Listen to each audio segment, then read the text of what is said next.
outside the limits for recovery, unfortunately, and that is what has prevented the crew from returning back to Earth until now. Right, but despite the uncertainty, the Ax-1 crew has had to remain prepared for undocking this entire time. So beyond their daily checklists and space-to-ground coordinations to prepare the cargo for departure, they filled their time with additional Earth observations.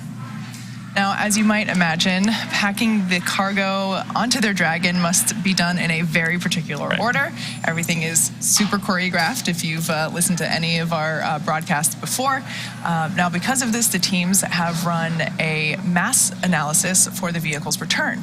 It starts by packing personal items and clothing, then packing the science that the crew studied while aboard the ISS. The final cargo loaded are the cold bags packed with passive temperature controls known as ice breaks. Now, at the moment, Dragon is doing a couple of things autonomously. It's isolating the thermal control system fluid loops from the radiator. This system is what will help keep the internal temperature of Dragon comfortable for our crew during the reentry phase. And then after that, we'll wait for the claw to separate. The claw is what connects the trunk to the capsule itself.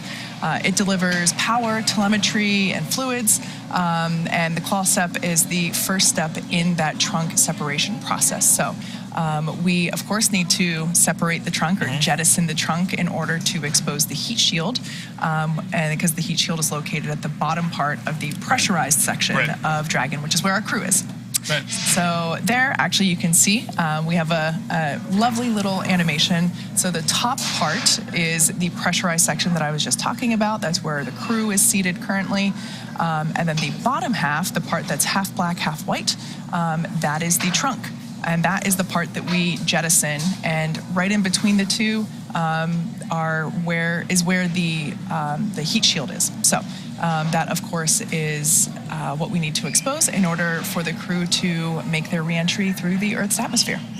Exactly right. Yeah, and so as we mentioned, there's a number of steps that get us all the way up to Splashdown. And to remind folks who are just tuning in, we're just about an hour out from Splashdown. So, before that, as Kate mentioned, we have claw separation, trunk separation. We get into a number of deorbit burns. We mentioned earlier that there is a planned LOS, or loss of signal or communications, followed by a reacquisition of that signal prior to us seeing the parachutes deploy, the very noticeable orange and white parachutes that you mentioned, slowing us down from 350 to 15 miles an hour, I think. Yep. Yeah. And then finally Splashdown, so close to the hour. So stay tuned closely, and we'll be following it very closely. Yeah, everything happens what seems like in very quick succession. Yeah. But at this point in time, the crew has put their suits back on. They are in their seats, strapped in using their, what are basically seatbelts, but they're actually 5-point safety harnesses. And we are anticipating that claw separation to occur around 9:11 a.m., which is now. So there you on the left side of your screen is a live view of Mission Control Center here in Hawthorne, SpaceX headquarters, which is located just behind us. So there are mission controllers are on console communicating with Dragon as we anticipate the claw separation and trunk separation.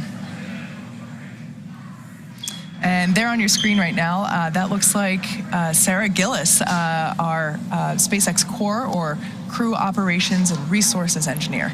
That is the person who is responsible for keeping in communication with the crew themselves. Right, but it's important during operations like these too to have kind of a single voice talking with crew. We hear the term Capcom quite a bit for SpaceX's core. But having that one single voice to communicate between all of the ground operations going on and crew, is really essential for crew to just be able to hear a single known voice and, proceed with their operations on the vehicle. Yeah, absolutely. So as we've mentioned before, the crew is in their seats. They have donned or put on their spacesuits once again. And actually, there's our first live view of the Axiom 1 crew inside our Dragon capsule. They have undocked from the International Space Station. That occurred at 9:10 p.m. Eastern yesterday, April 25th. And very excited to see them. They've, as you mentioned before, they've been in space a little longer than anticipated. Probably to no one's dislike. Right. But they are coming home today, thanks to the weather finally cooperating for us. Exactly. You know, and that's one of many variables, right? It was the same thing that we talked during launch, for those of you who were with us during launch. And Kate mentioned earlier, everything is very choreographed for all of these operations, whether it's launch, on orbit, their time on orbit, or coming back home. Everything's very choreographed and pre-analyzed, and we have to fit within those certain parameters in order to successfully undock and come home.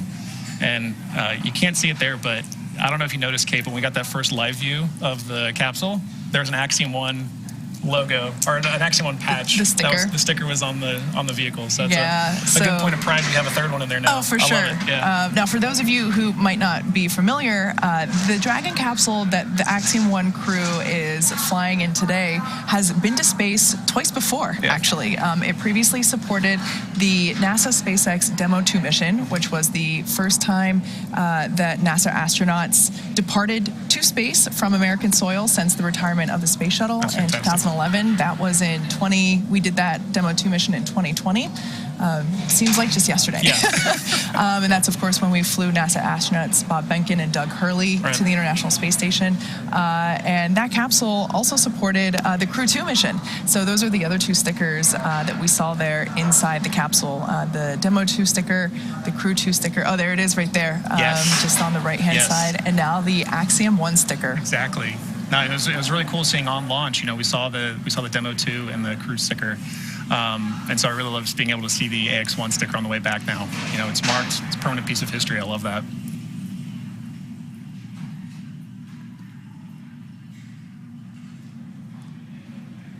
Now, at this time, I am able to confirm that we have had claw separation and trunk separation. So that is super exciting. Once again, we do that in order to expose the heat shield. So that is another physical change to the capsule itself. Once again, I just love this view that we have. So this shot is over the shoulders of Commander MLA Michael Lopez Alegria and pilot Larry Connor. And that view, we can see what they're seeing. Now, something that's, I think, pretty cool about Dragon is that it's mostly autonomous. The point for Dragon is that the capsule does most of the thinking, most of the driving itself, all of it, actually. And while the crew has the ability to back up the systems if necessary, the Dragon flies itself for the most part. And I just love being able to see what they're able to see there. The view that we saw was an indicator of which thrusters are firing. So the thruster number will light up once we get that view back again. But it's super exciting to see just the controls that they have, and man, just to be up there and think we're going home today. Yeah, exactly. Well, and I think what's really interesting too is, MLA mentioned before his flight how excited he was, particularly about the Dragon capsule. He's flown in shuttle, and interestingly enough, he has flown on the shuttle Endeavour, right, on STS-113. So going from something like shuttle to what the Dragon capsule is, it's a completely different experience. But he can compare those two systems and see how far the vehicle development has come since his days in the shuttle. And something autonomous like that, but you still have good controls into. He seemed really excited about it. Yeah, I mean, I could imagine. Yeah. Being able to say that you've been to space not once but multiple times and in different vehicles, that's quite an accomplishment. It really is. Yeah. Yeah, and I can only imagine what the training was like for it too. The last time you had trained for something like the actual cockpit you'd be in, it was a shuttle, completely different. I've gotten to go inside shuttle cockpit trainers, and it is intimidating. Not being a pilot myself, but loving systems and being able to geek out on the switches, that was overwhelming, But then we got a chance to go sit and see the Dragon training capsule after launch, and I was astounded at the simplicity of it. But it, like you said, crew has the ability to interact with the system when they need to, and that's the important thing. Yeah. Now there's a view, once again, inside Dragon Endeavour with our Axiom 1 crew. They undocked from the International Space Station last night. They are now preparing for a reentry through the Earth's atmosphere. We're targeting a splashdown outside Jacksonville as our primary launch site today. And for those All right, so I have confirmation that deorbit burn has begun. Fantastic. You can actually see on the screen there on the right-hand side, so that would be in front of pilot Larry Connor's view on the right-hand side, you can see which Draco thrusters are firing. So this deorbit burn lasts about 10 minutes. And within the last 10 minutes, Dragon jettisoned its trunk and initiated the deorbit burn just a couple minutes ago. Like I said, this burn lasts about 10 minutes. And this is the last time that we'll use those 4 forward Draco thrusters. So those are the Draco thrusters that are on top of the capsule. Dragon has not yet entered the Earth's atmosphere. This deorbit burn is what will line the vehicle up and put it on its final trajectory for the landing site, which, like I mentioned, is outside Jacksonville, Florida, in the Atlantic Ocean. Right now, our crew are using their screens to keep tabs on that burn duration, Draco thruster firings, like as we saw, we saw those flashes of which Dracos were firing, and trajectory details like entry angle, capsule perigee, and how much distance remaining until the deorbit burn finishes. So important information to have. Dragon is flying itself, as I mentioned, so all the crew has to do is stay strapped in their seats and keep tabs on things. Now, once it's time for our crew to splash down back on planet Earth, they'll be heading to one of 7 targeted sites supported by SpaceX. All of these sites are located either off the coast of, or all of them are located off the coast of Florida, either in the Gulf of Mexico or the Atlantic Ocean. Spreading out the supported sites across multiple locations helps to actually maximize the return opportunities for this mission and future crews, lowering the chance that we'll have to wave off due to bad weather. So for those of you following along, you'll know that the high winds have been quite the challenge for us the last couple of days. But today, the weather is looking great for Dragon's return to Earth. Since Dragon is capable of splashdown on either side of the Florida Panhandle, we have 2 identical and fully equipped recovery vessels ready to support, one in the Gulf of Mexico and the other in the Atlantic Ocean. Right, and in the lead up to today, SpaceX has selected primary and alternate splashdown locations off the coast of Florida, like Kate was mentioning. The selection process takes into account a lot of different variables, including what landing sites are available and which have favorable weather. Like you mentioned earlier, Kate, high winds, some rain, it's all been a challenge. But that's why we have redundancies, right? So, today our primary landing site gets the crew home off the coast of Jacksonville, Florida. And for return, we'll be looking at a number of weather items. Some of the obvious ones are no rain or chance of lightning in the recovery zone, both for the safety of the crew inside the capsule and also the recovery teams on the water that assist crew. So we're also looking for wind speeds less than 15 feet per second, or about only 10 miles per hour, and relatively calm seas. So it's a pretty precise place you need to splash down in, so that we can safely execute recovery operations, which includes landing a helicopter on the recovery ship to fly our crew back to shore. Yeah, so with all those conditions and even having 7 recovery sites to choose from, you can imagine that the teams have been doing a lot of evaluations over the last few days, trying to bring the crew home safely and quickly, but ultimately just day after day making the call that the weather was not playing along. So once again, the weather conditions today look really good. The term I like to use is super go. Super go.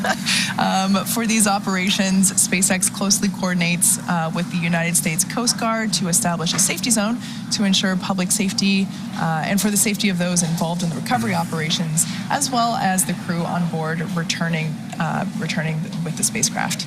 Now, multiple notices are issued to the mariners in advance during recovery operations. Coast Guard and patrol boats are deployed to discourage boaters from entering splashdown zones. Right, and because of that, we want to stress to the public, the need to respect this safety zone. Recovering a spacecraft from the water is a very hazardous operation, and any other boats interfering in the area not only increase the risk to the astronauts in the capsule, but also the teams working to recover from the water. And that's not even to say the risk that it poses to the people that are in the area. So, to protect yourselves as well and the safety of the crew, we recommend that you sit back and just enjoy the show, just as crews do on their splashdown. We'll be bringing you the best possible views of our astronauts' homecoming. Yeah, absolutely. Yeah. Well, we're getting closer and closer to the splashdown of the crew. They are currently in the deorbit burn, which lasts about 10 minutes or so. Now, as you might imagine, our crew, Michael Lopez Alegria, Larry Connor, Eitan Stiba, and Mark Pathy, have gone through extensive training. Each have between 700 and 1,000 logged hours since mid-2021 of time dedicated to learning the SpaceX protocols, ISS systems, and to prepare for their respective research portfolios. To prepare the Ax-1 crew for their mission, our teams at SpaceX spent the last several months teaching the crew about orbital mechanics, how to live in microgravity, and even running simulations of what the full mission will look like while seated inside Dragon. John, that's that capsule you and I got to visit. This team has studied nearly 100 different training lessons covering all aspects of the mission. As the commander, Michael focused on guiding his crew through all of their SpaceX, NASA, and space station training. Our trainers have told us that he demonstrated exemplary leadership in building a cohesive crew that can tackle any problem they're given and work together to solve it through effective communication. Now, as the pilot, Larry spent time developing his technical and operational skills as a first-time flyer in order to build a foundation for piloting Crew Dragon. Larry also served as the translator for his mission specialists, breaking down the technical data for his crewmates. Right, and as mission specialists, Eitan and Mark spent a majority of their training becoming proficient in operating equipment, interfaces, and a suite of other tools at their disposal to support their crew members throughout the ascent, rendezvous, and return portions of this mission. But their training didn't stop there. The Ax-1 crew also completed zero-G flights to become familiar with the microgravity environment, as well as centrifuge training to experience the exact launch and entry profiles that they'll feel during their mission. Additionally, they went through wilderness survival training to simulate and practice high-stress scenarios and medic training to prepare for potential illnesses that they might experience while on orbit. As the first all-private crew to live and work aboard the ISS, they have been training at NASA facilities, specifically NASA's Johnson Space Center in Houston, Texas, since August 2021. Each crew member has completed training in health, safety, space station systems, and emergency protocols to ensure that they can each work autonomously without interrupting the workflow of other astronauts on board the ISS. And naturally, each crew member has their own portfolio of research that they will conduct or participate in. So many of these studies have required the crew to train on the techniques and best practices of their respective principal investigators or PIs. So, bottom line, this crew is setting the standard in their approach to training. We talked about this on launch day. They didn't take any of this lightly. They wanted to be a part of the mission and train accordingly. So they have succeeded the requirements of this mission and have certainly surpassed our expectations. This mission represents more than the first fully private flight to the ISS. Ax-1 is establishing many new protocols and means of collaboration between government and private institutions. So as I said, this crew really wanted to actively give back to the ISS and truly be a part of the team. But to do that, you have to go all in 100%, which they did. And by immersing themselves in their training, they really set that bar high for future space flights and partnership efforts. Yeah, it's really impressive to see just, everything that they've gone through to get to this point. And it paid off, right? Because they ended up being in space almost twice as long as intended. Exactly right. So they had to know how to live aboard up there. So, all right. Well, 17 days ago, on April 8th, the Ax-1 mission launched from Launch Complex 39A at Kennedy Space Center aboard a Falcon 9 rocket.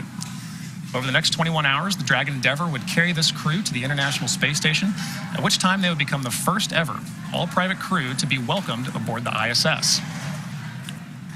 Now, of that four-person complement, this journey to space was a first for Larry Connor, the first private pilot to reach the ISS, Mark Pathy, the second private Canadian astronaut and 12th Canadian to go to space, and Eitan Stiba, the first Israeli to live and work aboard the ISS. And there you can see the crew that was welcomed aboard. Larry there in the cupola doing some Earth observations. And Mark and Eitan, again, as mission specialists. So the key mission objectives for Ax-1 have always been scientific research and outreach, primarily. Performing meaningful science while still taking the time to communicate out the impact and application of that research. So space-to-ground events with various institutions allowed a wider audience of students to hear firsthand how on-orbit science directly impacts us back on Earth. And including that, Earth observation activities from the ISS cupola not only provided opportunities to study planetary biology and weather systems, but also allowed crew time to reflect on who we are and where we ultimately come from. But with 10 days scheduled aboard the ISS, not a lot of time, the crew wanted to bring as many people along for the ride as possible. Inviting people aboard to see how they lived and operated, how food is prepared and managed. You can see there, looking at some of the meals. Calling to order international scientific committees. Engaging with children at charter schools and science museums, all this outreach regarding STEAM education, fielding their questions about life on orbit, what it is to live aboard the ISS and live in low Earth orbit. Occasionally, in Aton's case, even speaking with national leaders. Mark was also able to speak with First Nation students about the purification process of drinking water in space. So ultimately, every moment was an opportunity to educate communities around the globe on what we can learn in low Earth orbit, how our individual cultures add to that experience, and ultimately why we choose to go to space. But outreach was only a small fraction of their effort. A lot of their time on orbit was dominated by technology demonstrations and research opportunities.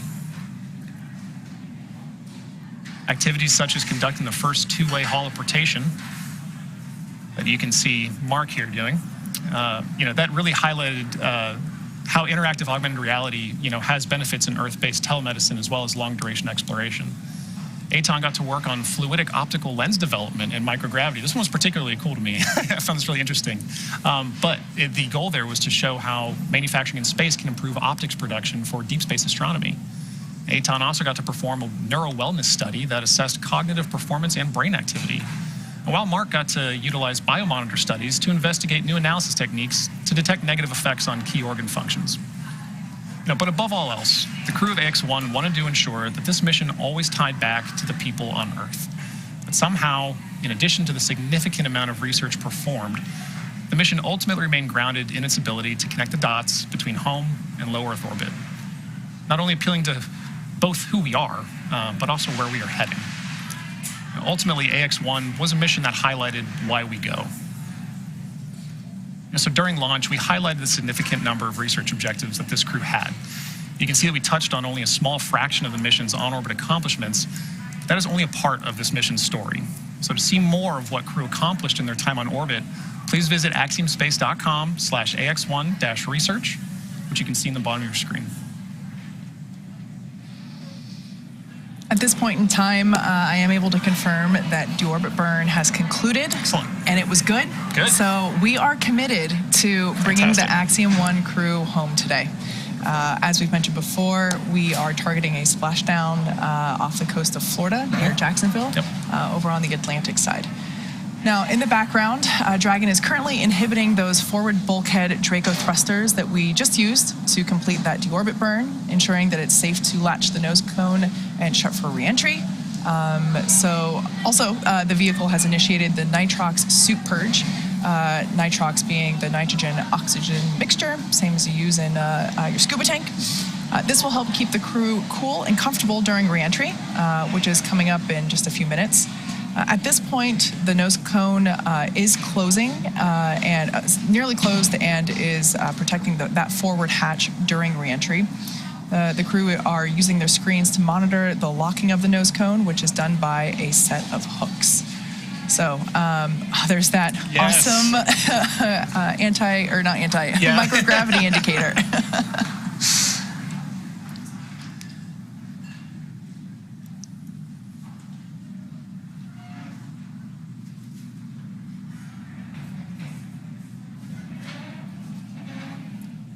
Kate, you were mentioning earlier when we could see over the shoulder of MLA and Aton, or MLA and Larry, excuse me, when we were looking at their screens, you could see, those Draco thrusters firing. Last night I got to watch a bit of the undock, and because it was during a night pass, you really got to see those Draco thrusters firing at night. Sure, that was really cool. So I like that you get to see it on the screen too.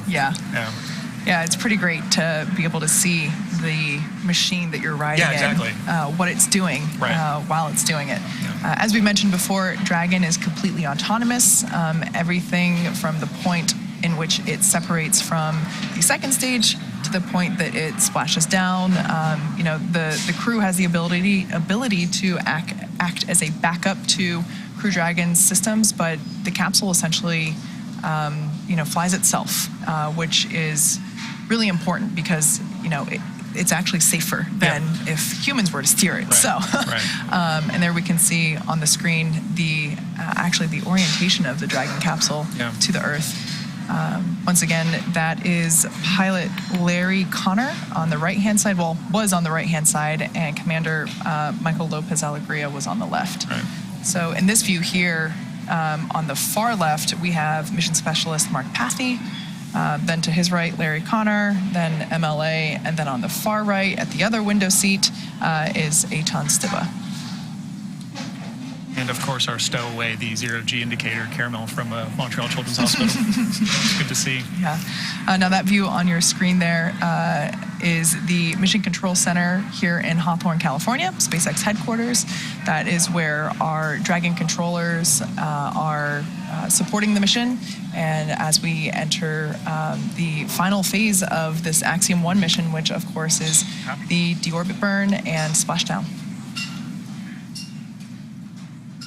All right, so confirmation there that the nose cone is closed. That is complete. So we have basically closed Dragon back up. We have covered up the forward hatch as well as those forward Draco thrusters, forward being, at the top. And that is the last physical change to the capsule prior to splashdown. Right, essentially buttoned up and ready to go, right? Yeah, absolutely. Now, as we begin the second half of entry, Dragon is now beginning to flush nitrox into the cabin and continuing to top off the Axiom 1 crew's suits with cool air. Again, this is what will allow the crew to remain comfortable, keep that cabin temperature comfortable, while the external temperatures reach 3,500 degrees Fahrenheit. So it's pretty warm on the outside. Yeah, a little bit. The heat shield is pointing forward, leading the capsule to the landing site. Crew Dragon's primary heat shield is comprised of PICA 3.0, which stands for Phenolic Impregnated Carbon Ablator. The first gen PICA was first developed by NASA for studying and sampling comets within our solar system. Right, and then SpaceX partnered with NASA to develop PICA-X, which was the second-gen product used on the Dragon 1 cargo resupply missions, or CRS missions, that successfully resupplied the space station on 20 missions. PICA 3.0 was then developed specifically for use on Dragon 2 crew and cargo, with enhanced structural and thermal properties that optimized the heat shield and ultimately drove down cost and mass. Yeah, pretty cool. Yeah. The remainder of the Crew Dragon capsule is composed primarily of a SpaceX proprietary ablative material. It's another class of thermal protection which is lighter weight versus PICA and protects the underlying composite structure during reentry to ensure the structural capabilities are maintained. While Crew Dragon will experience temperatures well over 3,000 Fahrenheit, like Katie just mentioned, during peak reentry conditions, the characteristics of the TPS, or thermal protection systems, coupled with the EGLES, or environmental control and life support system, is the pressurized interior. And this will ensure that the Axiom 1 crew will stay cool and comfortable during all phases of reentry through splashdown. Yeah. Now, while we have said previously that this Dragon capsule is reused, it has come to space, it has gone to space and come back twice before, so this is its third mission. We keep all of basically the structures.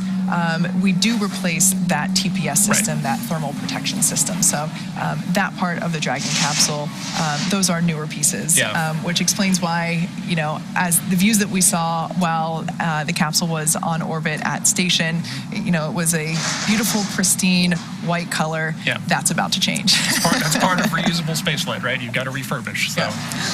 Right. Well, we've talked a lot about the first of this mission and a lot about the historical nature of it. And there are many more that we simply just don't have time to cover.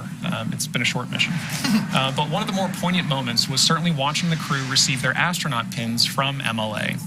This tradition of receiving your astronaut pin is something every astronaut is very proud of. This astronaut pin is a symbol of having ventured to space. It's a major accomplishment. This history of earning your astronaut pin is rooted in the earliest days of space travel, specifically with the Mercury 7, the original 7. They had their own pin denoting their specific flights. Well, since 1963, NASA provides a silver astronaut pin to NASA astronaut candidates once they've completed training and are considered mission ready. Then, once they have actually flown to space, they receive a gold version of that same astronaut pin. I think that's pretty cool. In this new era of private spaceflight, different providers have offered a pin to signify their flight. but there's not been a universally accepted pin for all. The Association of Space Explorers is an internationally recognized association that has kept a registry of all who have traveled to space. This registry separates all space explorers into classifications: suborbital for those who fly up and right back down, passing above 50 miles as they fly, and orbital for those who fly above 50 miles but also around the Earth. So this ASE created a pin and have been providing them to all who have flown to space. And the very first one was provided to the family of Yuri Gagarin, the first person to ever fly to space. So the insignia consists of ascending and descending chevrons crowned with a 5-point star representing the journey to space and the return to Earth. A circlet encompassing the chevron is added to the astronaut insignia, awarded for flight into Earth orbit and beyond. This circlet is not present on the suborbital insignia.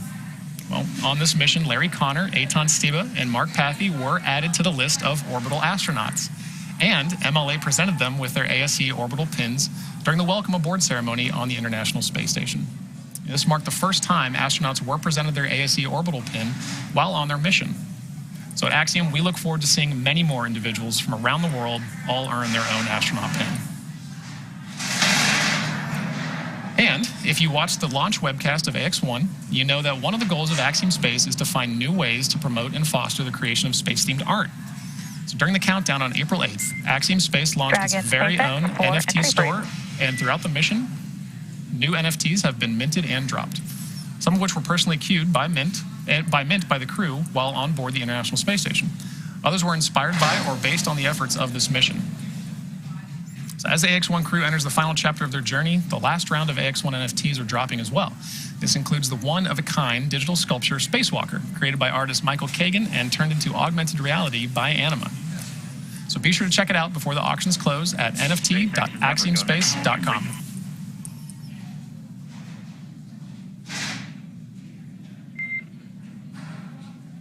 Copy that. At this time, I have no notable updates to vehicle status and recovery team status. Weather is still looking great, with no significant change to the numbers I called up previously. I don't believe you have the blackout start and end times, so I have those available for you when ready to copy. Ready to copy. All right, blackout start is predicted at 16:53:04, and blackout end at 16:59:40. I'll copy.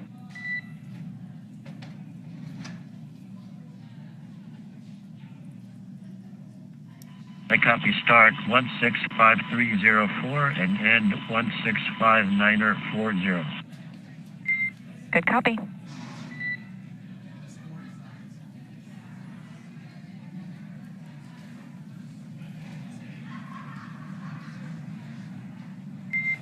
And that is all I am tracking for you guys.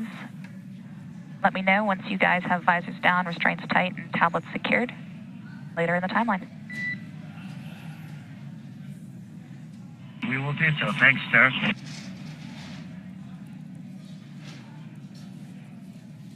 All right there, so communication with our Axiom 1 crew and SpaceX core, Sarah Gillis there, seated at SpaceX Mission Control, just behind us here in Hawthorne, California, just basically confirming the loss of signal and acquisition of signal timeline. So essentially after we performed that deorbit burn and we had the final trajectory and all that good stuff, we were able to run the calculations for that precise LOS and AOS those points. Important for the crew to know when to ring back home. Exactly.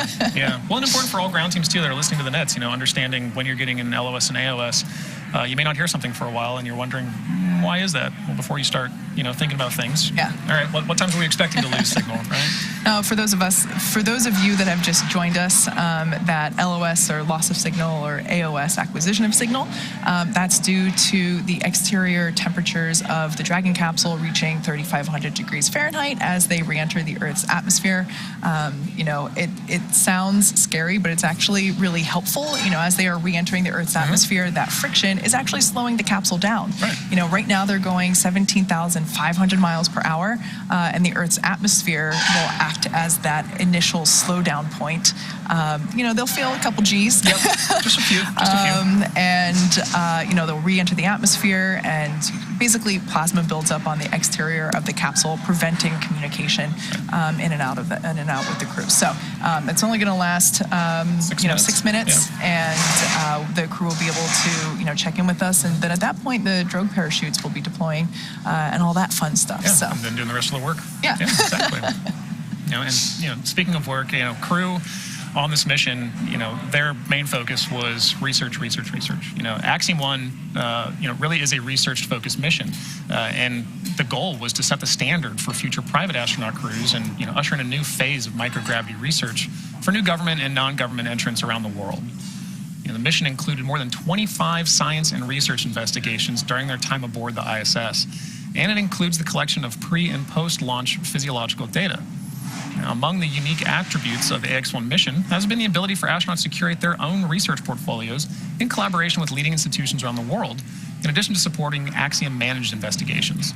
So while some of these visuals from the mission are still coming down and being made available, we want to highlight just some of the accomplishments of this crew.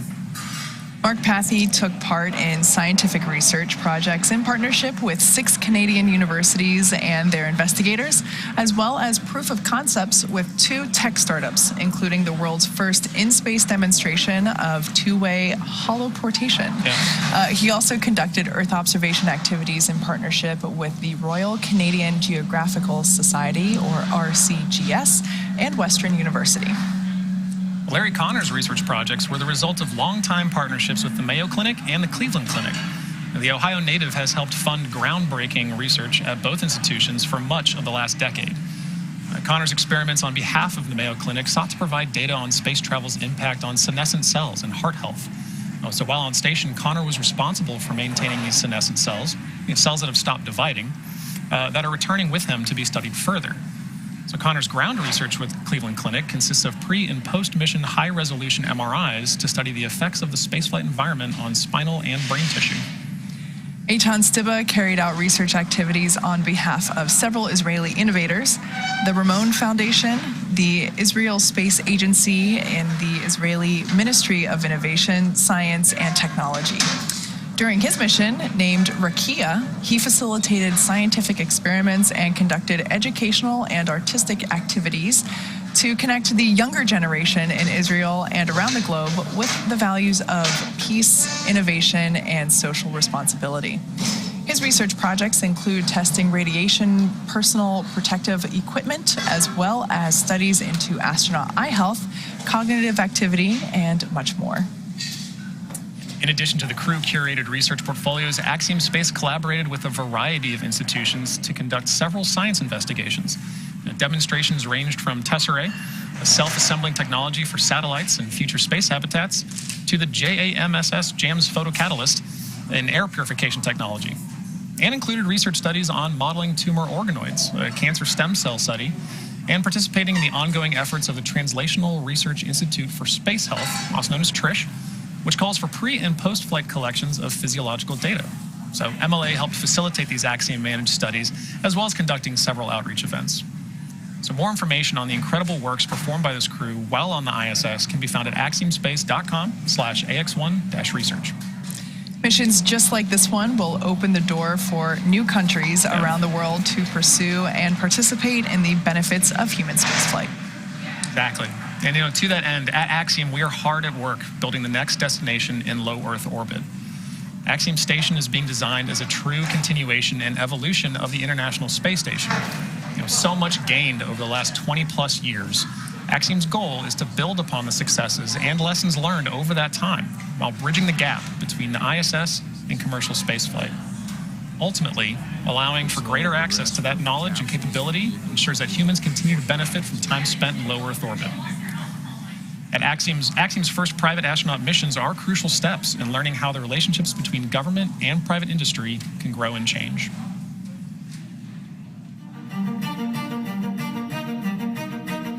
The International Space Station is really an amazing engineering achievement. In the last 21 years, there's been permanent human presence in space. We've slowly progressed from capsules and vehicles that visited for a short time to places like Skylab, where we ultimately did a 90-day mission back in the 70s. Now we're on ISS for a year or more. And now it's time for the next space station. Axiom Space is about making living and working in space commonplace. The government has forecasted a demand for flying NASA crew members to low Earth orbit to conduct basic research and furtherance of their goals of deep space exploration. Then we also want to expand what can be done in space. 15 years from now, 20 years from now, we're going to be surrounded by objects that we can't live without that we're manufacturing in space. Today, we are in the process of building our first two elements. We have subsystems in development. We have a full lab of life support hardware that we're putting through its paces. We are building a propulsion system. It's a lot of those details in developing a space station.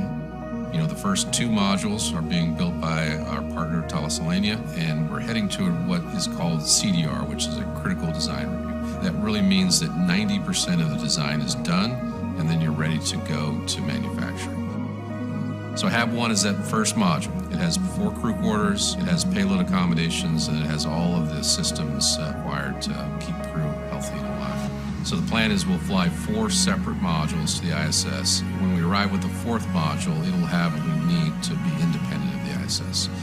So a lot of thought went into how do we allow it to grow. When we look at the future, we have thoughts on how we could double the number of crew every 5 years. There's a lot of excitement here about the Ax-1 mission. Everyone understands that it's a very historic mission. We are just so excited to be part of that and having our people enable this historic moment. The Ax-1 mission provides us the opportunity to refine our flight techniques and operations concepts in order to meet the higher complexity of operating a space station in orbit. That moment where we're captured and birthed to the International Space Station will be a moment that defines how we move forward as a species in low Earth orbit. This will be really the first time a fully commercial element has been part of the complex. Axiom Station is going to allow humanity to be a multi-planet species. When we pull that off, we change the world.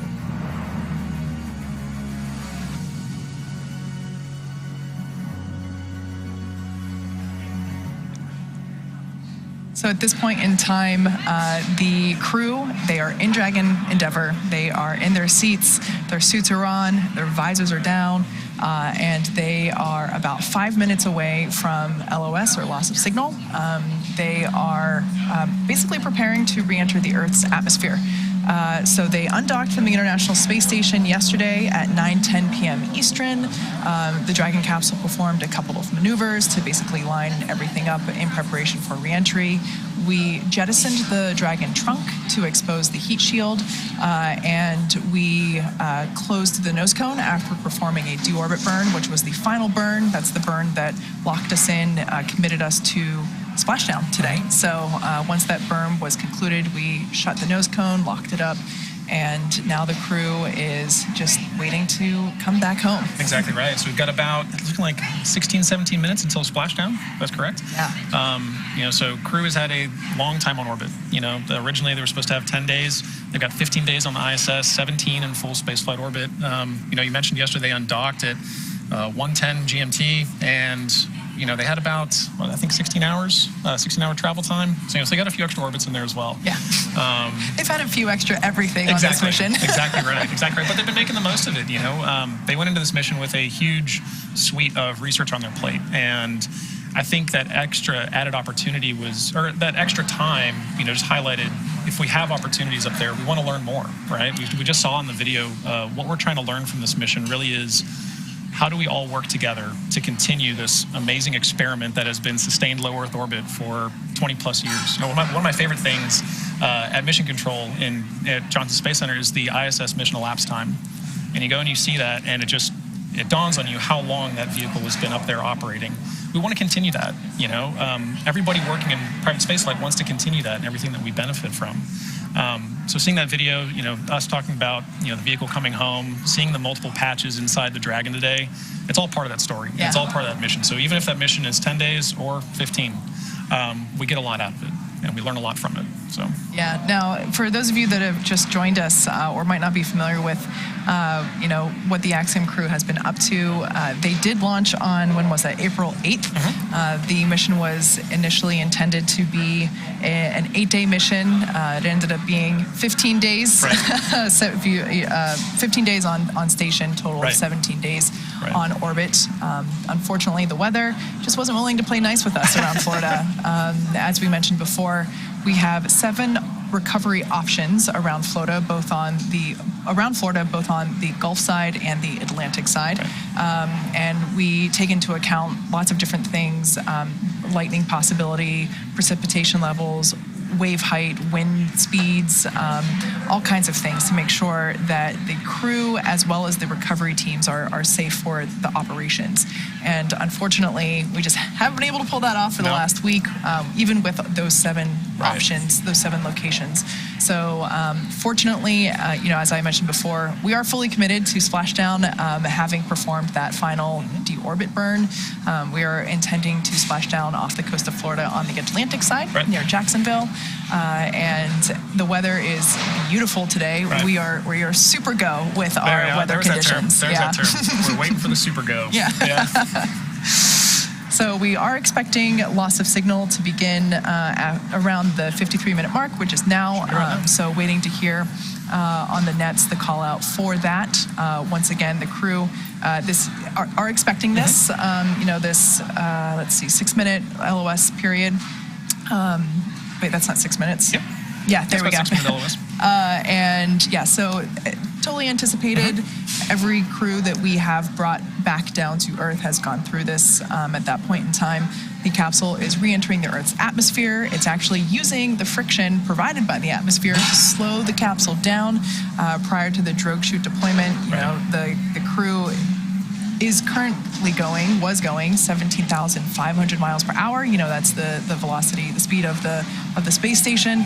And so the Earth's atmosphere actually acts as that initial slowdown period. Right, it's the drag that we get to help slow it down efficiently. Absolutely. Right. So once we get through the atmosphere, the capsule's then going about 350 miles per hour, at which point we deploy through 2 drogue parachutes, which provide initial slowdown as well as stabilization. Okay. And then after the 2 initial drogue parachutes are deployed, we get the 4 mains, which are those orange and white parachutes that are very iconic, super noticeable. Right. And we are hoping to have all of that, views of that soon. Exactly. But right now, the crew, they are in an expected loss of signal, and we expect this to go on for a few minutes. Exactly right. Yeah, at this point, they're just suited up and kind of waiting, right? Yeah. Dragon's doing all the work. Crew is monitoring, obviously, and following along for the ride. But they are suited up, they are visors down, and they are waiting for splashdown. So there on your screen, you can see Mission Control Center here in Hawthorne, California, just right behind John and I. And the crews there are monitoring the telemetry and everything that we can track on Dragon. As we mentioned before, that communication, that's not an option because that heat shield is slowing the vehicle down significantly. The external temperatures of Dragon reach about 3,500 degrees Fahrenheit. There's plasma building up on the side of it, and so that's what prevents the ability to really get any telemetry or communication from the capsule at that point in time. But we will hopefully be able to get views of the capsule. Well, of course, we'll bring that to you as we have those available. The first shot might be a thermal shot. That's what it has been in the past. Well, they heat it up to 3,500 degrees. It's a little easier to see. Yeah, on a thermal infrared's going to camera, catch that for sure. But at this point, the crew they're in their seats. They're buckled up. I think it's about 4 Gs that they experience during the re-entry period, but it's they've trained for it. Exactly. It's about the same as they experience throughout liftoff as well. Yeah, exactly. So as I mentioned before, at this point we're in that communications blackout period, lasting about 6 or 7 minutes due to the formation of plasma around the spacecraft. During this time, no vehicle telemetry is received by mission control or the recovery team, and no external commanding of the vehicle or voice communication, as I mentioned, is possible.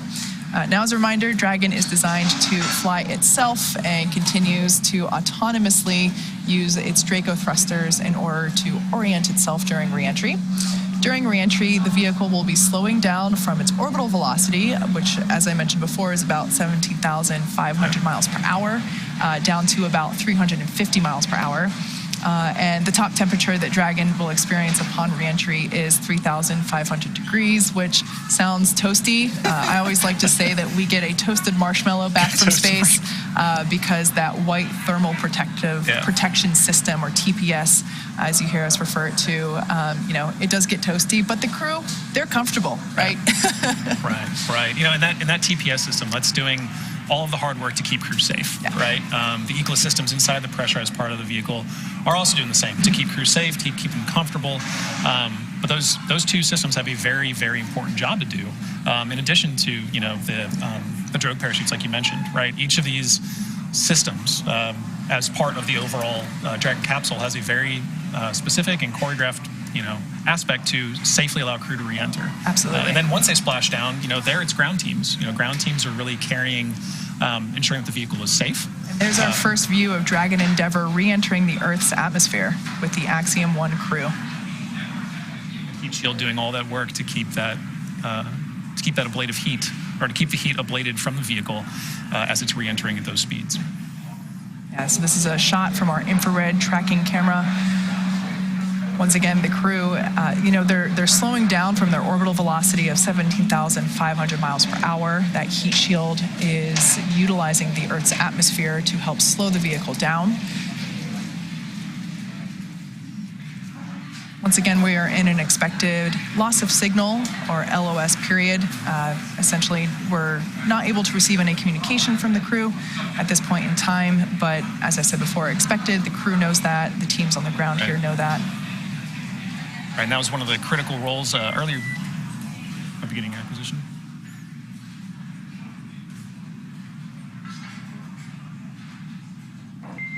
Dragon SpaceX comm check.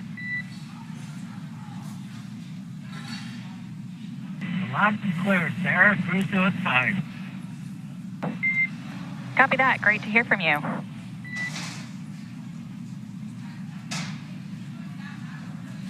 All right, there we heard the voice of Commander MLA Michael Lopez Alegria.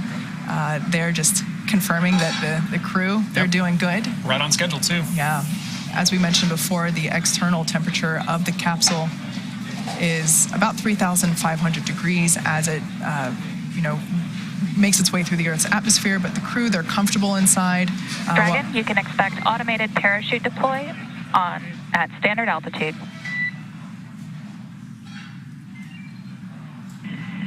Copy that, sir.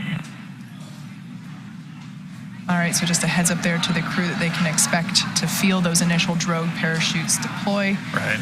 As I was saying before, the crew's comfortable. While the exterior of the capsule is warming up, we are purging the internal cabin and their suits with nitrox, or nitrogen oxygen mixture, to keep them comfortable and cool. Mm-hmm. Yeah, exactly. So, as we're waiting for confirmation that Dragon chutes have deployed, just prior to the deployment of the initial drogue chutes, Dragon will automatically safe the propulsion system.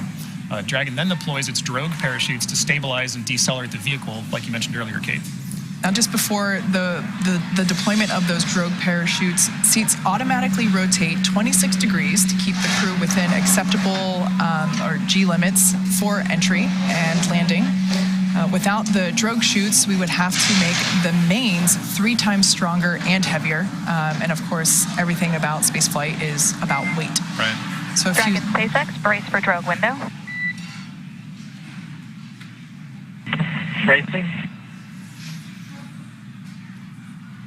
All right, so just a couple moments here until those drogue parachutes are released. Shortly after the drogues are released, we'll see the release of the main parachutes, which help to further decelerate the vehicle and allow the vehicle to proceed safely to the splashdown zone in the Atlantic Ocean. The vehicle's velocity at drogue deployment is about 350 miles per hour. They deploy at about 18,000 feet.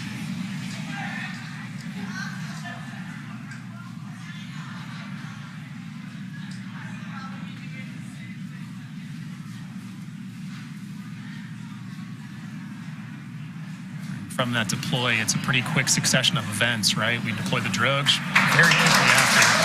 There we go. You're seeing the drogues deploy now. Live view from onboard Dragon Endeavour of those drogue parachutes. Capsule's going about 350 miles per hour. Nominal ascent rate for 2 healthy drogues.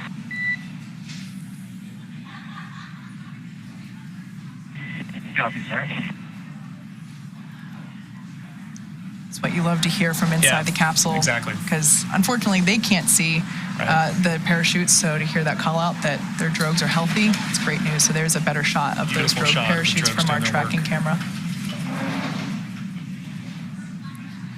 You know, and having that single voice with the core, talking to crew, letting crew know that they're going into a planned LOS, and then coming back. All right, there's the 4 mains deploying.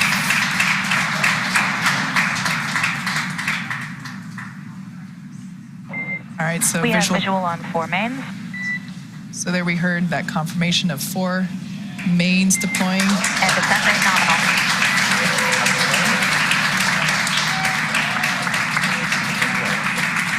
Gorgeous shot of those 4 main parachutes. 1,000 meters. Copy, 1,000 meters. So just the crew reporting that they're only 1,000 meters from Splashdown. Right. Landing in water is simpler, therefore more reliable, and it provides more margin against unlikely parachute issues. You know, we had to learn how to make Dragon waterproof, but once you do, that's it. It's a rinse, review, reuse type process.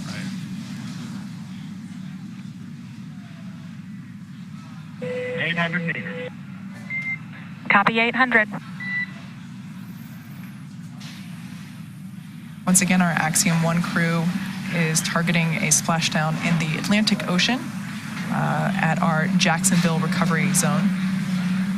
The recovery teams are in the area waiting for that splashdown confirmation. Scheduled for about 2 minutes from now, according to our clocks. 600 meters. Copy, 600. So we can see that capsule there, as I mentioned before, you know, when we saw it on station and of course during launch, it was pure white. Right. It is no longer. Right. We now have really a beautiful shot of that toasted marshmallow. You know, that thermal protection, those thermal protection systems, you know, keep the crew safe. Copy, 400.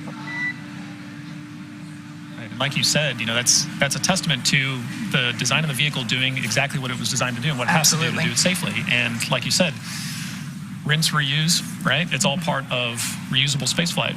First live view of our crew there from inside the Dragon capsule now that they have re-entered the Earth's atmosphere. 200 meters, bracing for impact. Copy, bracing. I think I see that 0G indicator in the lap of Mission Specialist Mark Pathy there. That's right.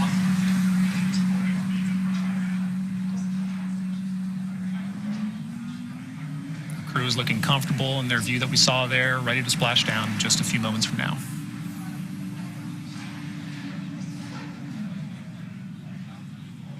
And right now, I think those parachutes slowed the vehicle down to about 15 miles per hour? Yep.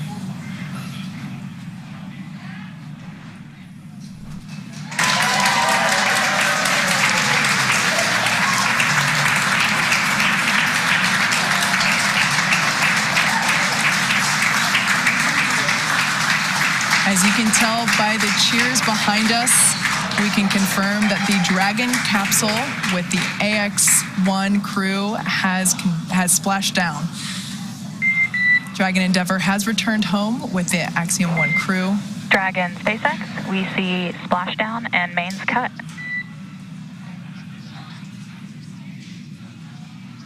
We concur. SpaceX recovery ship and team that you see there on your screen has been waiting for Dragon splashdown, and they're now making their way to that location. On behalf of the entire SpaceX team, welcome back to planet Earth. The Axiom 1 mission marks the beginning of a new paradigm for human spaceflight. We hope you enjoyed the extra few days in space, and thanks for choosing to fly with SpaceX.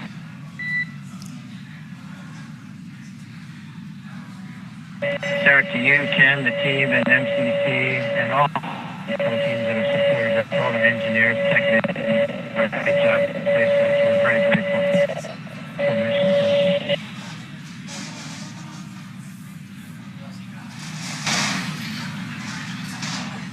All right, well, good calls there from MLA and Core. And we copy all. Crew excited to be home. All of us on ground happy to have crew back home. Now, the teams have been ready and waiting for about 3 nautical miles away, so it's going to take them about 30 minutes to make their way to get the crew inside Dragon.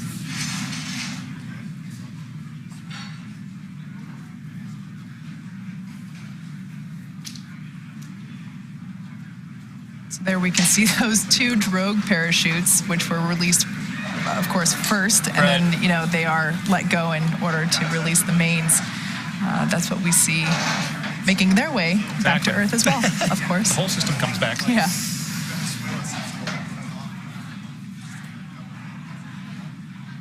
Sarah, we're in section 3. We think we're in stable 2. We can't see very well out the windows. Disregard me. That's stable 1. And Dragon, your comm is getting pretty hard to hear. Maybe we can have Larry relay some of that.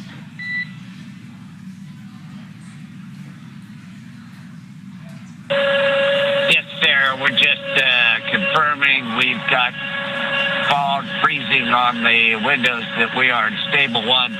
Certainly feels like it appears to be. Copy that, Larry, and can confirm we'd see stable 1 as well.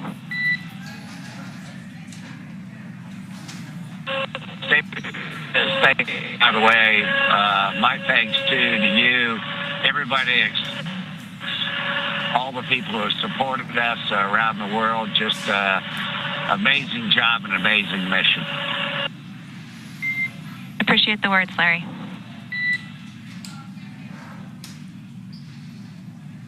So that was our pilot, Larry Connor, also just expressing his thanks. Now we can see the Dragon capsule. So I just want to, kind of inform a little bit about what those calls were. So we heard the crew basically wanting to confirm stable 1, stable 2. So that's basically just the position that the capsule splashes down in. So stable 1 being this primary upright. Stable 2 would be like it's a little bit more on its side. Okay. And that's why they said, can't really tell, can't quite see out the window. I have a feeling they were like, well, based on, the way that we're fitting in the sea, we think we're this way. So that's just confirmation of the position that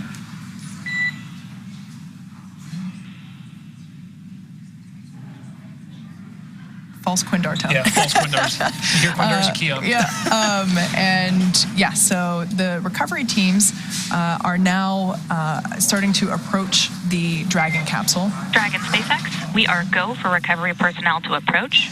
You can expect personnel alongside in about 1 minute. Perfect. So there's that safe approach call. Understand. 1 minute.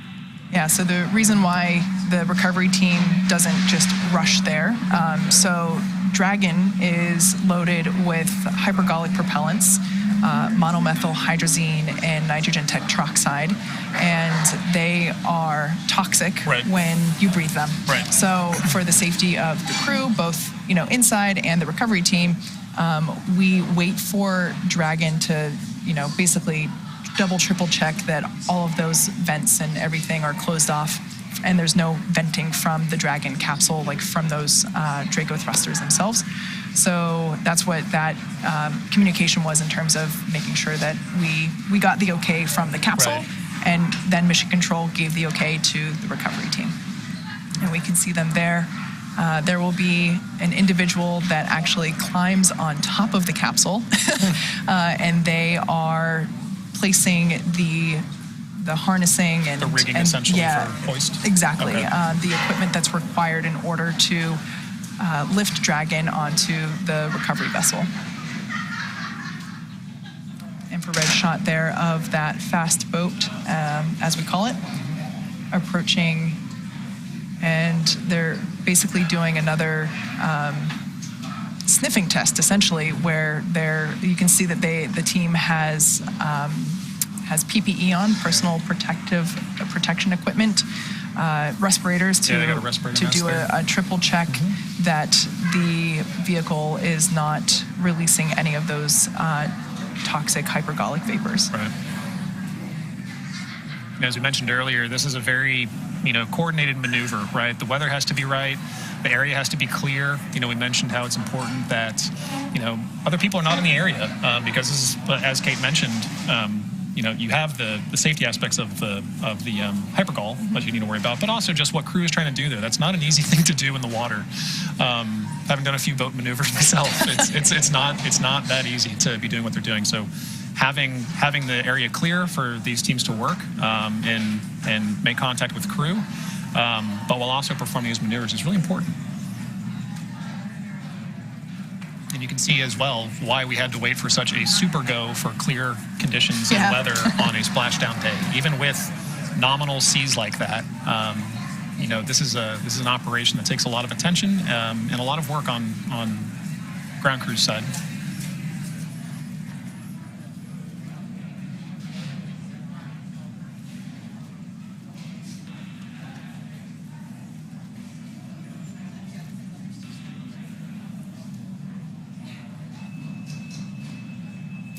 Now, one thing I want to mention, we have talked about Commander MLA Michael Lopez Alegria, how he has been to space before. This is the first time that he has made a water landing. You're right. So, he landed back on land with the space shuttle and the Soyuz. Right. So this water landing, we gotta keep it interesting, right? Exactly. Gotta get to do something new. Yeah. So there we can see one of the SpaceX recovery team members has climbed on board Dragon in order to start essentially equipping Dragon with the things that we need in order to lift it or hoist it up onto the recovery vessel. Right. So on that note, Kate, looking ahead at some of the operations ahead of us, once the team is done rigging, the next big phases of this are really to bring a recovery ship. We're waiting for it. Dragon, SpaceX, comm check. I have you loud and clear, sir. Howdy. Have you loud and clear as well. Just wanted to verify a comm configuration update. For awareness, it appears we have a couple parachutes that are going to need to be towed out of the way for the recovery ship to approach. So there might be a slight delay to schedule, but we'll get you an update on timing soon. Copy all. All right, so on your screen, we could see the recovery teams basically lassoing the Dragon capsule in preparation. Now, we did hear a little bit of new information there from SpaceX Core, which is the crew operations and resources engineer, Sarah Gillis, just letting us know that a couple of those parachutes that came down with the Dragon capsule, that, once the Dragon capsule lands, we cut the lines to those parachutes so that, if there is a little bit of wind, the Dragon capsule doesn't get pulled along with the parachutes. Now, those parachutes, we do recover them, and we just heard some information there that we need to basically move them out of the way in order for that recovery vessel to make, the larger recovery vessel, the primary vessel, to make its way to the splashdown site. Right, which you can see the teams doing there, right, pulling some of the parachute out of the way. And it's a good call on Core to, have that comm check and then let crew know, hey, there's been a slight deviation to the schedule, all nominal, all's good, but want to give you a heads up.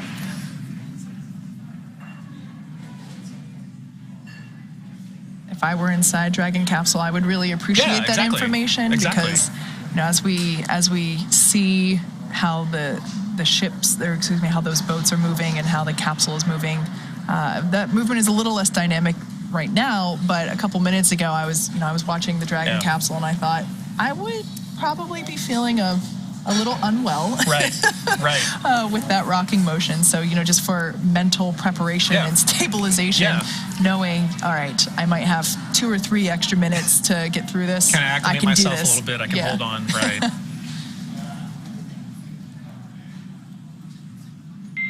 Dragon, SpaceX for internal video. Go ahead, sir. If If y'all are feeling up to it, request permission to come on board via the display camera view only. Permission granted. Copy that.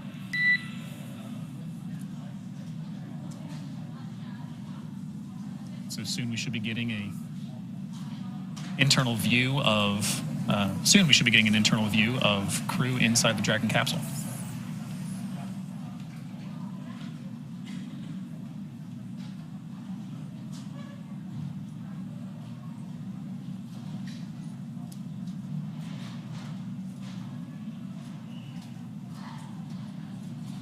For those that have just recently joined us, after 17 days on orbit, 15 of those days on the International Space Station, we can see that the Axiom-1 crew has returned home to planet Earth. Just a few minutes ago, they made their splashdown in the Atlantic Ocean off the coast of Florida near Jacksonville. And there we can see our recovery teams working the capsule in preparation for lifting it onto the recovery vessel. And there we have a shot of Mission Control Center here at SpaceX headquarters in Hawthorne, California, where John and I are located. Yeah. You know, what I particularly loved, there's a great shot from inside the Dragon. So this is just after splashdown now. We've got a shot over the shoulders of Commander MLA and pilot Larry Connor. So they're waiting inside the Dragon to be hoisted up now. Yeah, we can see that they have lifted their visors, so that's the clear part there, which is currently on top of their helmet, but during the dynamic portions of the mission, so for launch, for docking, for undocking, right, and for splashdown, we do ask them to close their visors. Right. So now they're able to open it up and as we mentioned before, we have been flushing the interior of the cabin as well as inside their spacesuits themselves with cool nitrox, nitrogen-oxygen mixture, in order to keep the crew comfortable, exactly, throughout the recovery process. It's amazing to me all the work that those suits do. Right, we were talking just what feels like a few days ago during launch about how those suits keep them cool. Even just from the drive from launch, from the launch pad, or from the suit room out to the launch pad and then up through the vehicle, but all the work that they do while on orbit and then coming back down.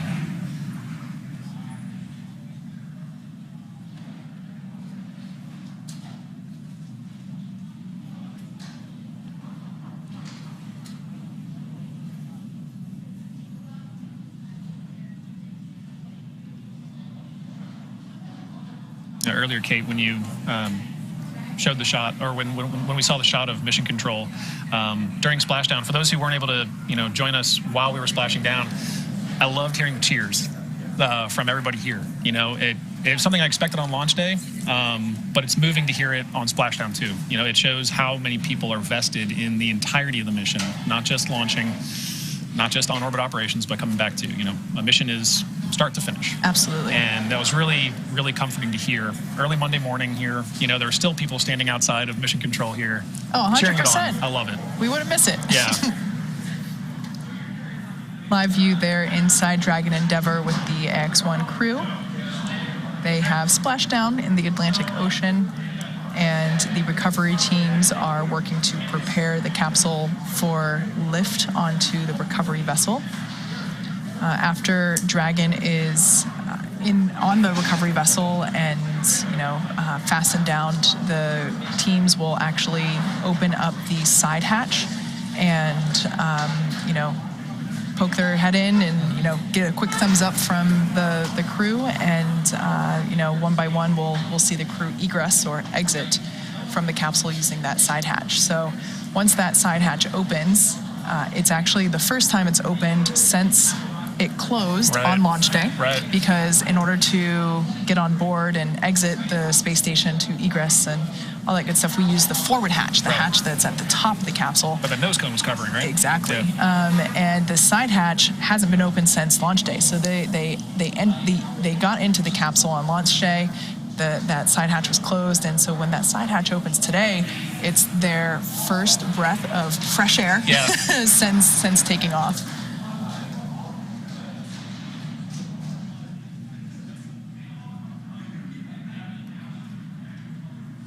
As we noted earlier, it's going to take a bit of time for the recovery vessel to make its way to Dragon.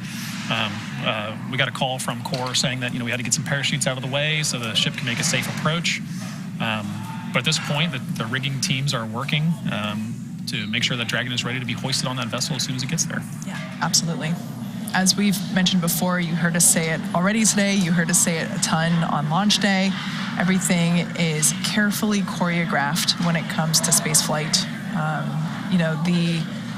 The fact that the Core communicated to the crew just to let them know, hey, there's a slight delay, or you can anticipate a slight delay. It's all about safety is what it comes down to. The safety of the crew on board, as well as the safety of the support teams. In this case, the recovery teams there in the water with the crew. Right. That is priority number one above all else, and just making sure that everything is planned for step by step. And even in, I don't want to call the parachutes in the way off nominal, because that is a normal thing to happen, but it wasn't, we didn't plan for it, right? Yeah. So, for something like that where it's like, okay, the parachutes are in the way, cool, we have margin. Dragon SpaceX for private medical conference. And you have procedures for that as well. Absolutely. Go ahead with DMC. For awareness,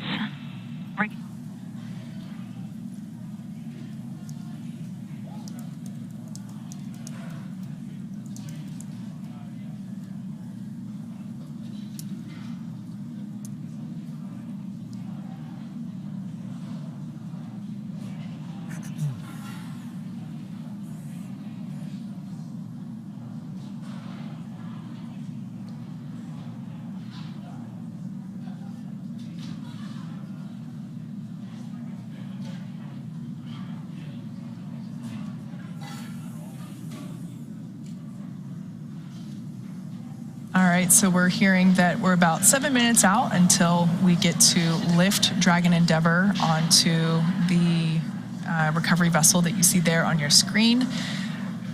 The arch that individual there standing at the end of the ship, there's an arch above them, and that arch will actually articulate downward, and the teams in the water will attach the harnessing and everything required to hoist or lift Dragon out of the water and into that cradle there.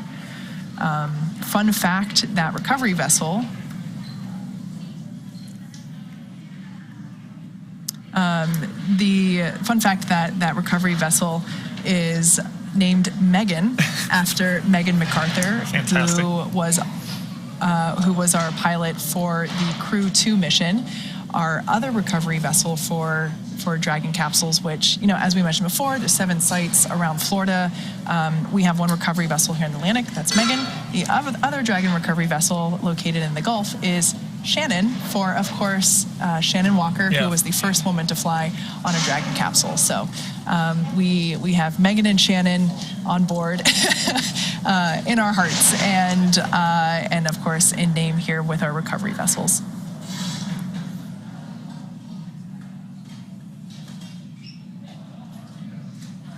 There we can see Megan making a slower approach now, coming up to Dragon Endeavour.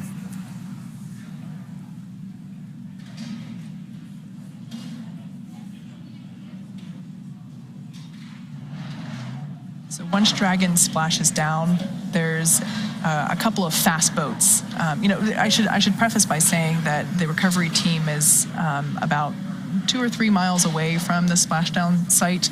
For safety reasons, nobody can be super close, and so the team is situated close, but not too close. And those fast boats, the smaller boats. Dragon SpaceX, I copied comm on the whining noise. Do you have any insight of when that started? I think it started right at Splashdown. Copy that.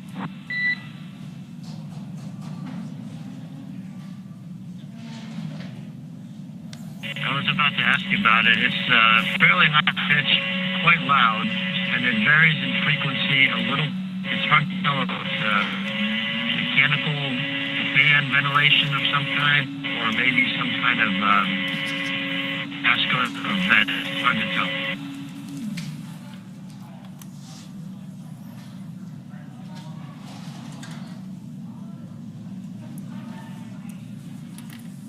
So just a little. Copy, Dragon. We hear it. Likely it is caused by a bilge pump that started at Splashdown. We're going to attempt to power that pump off. Let us know if it resolves. Copy. All right, so just a little bit of interesting communication there with the crew inside Dragon Endeavor as well as our team here in Mission Control. So when the crew was speaking, that was Commander Michael Lopez Alegria, the teams here were able to hear background noise. And so obviously the crew inside Dragon Endeavor are able to hear that as well. So that was just a little bit of back and forth describing where the sound may have been coming from or what it could have sounded like, and it sounds like it might be one of the onboard pumps that activates at Splashdown. Endeavor, whatever you just did, stopped it. All right. Good work Copy all. It was the bilge pump. There we go. It's what we do. We solve problems. Exactly. It's the life of a flight controller. Right? Absolutely. So the recovery teams are, as I mentioned before, they're positioned close to the splashdown site, but for a safe distance away.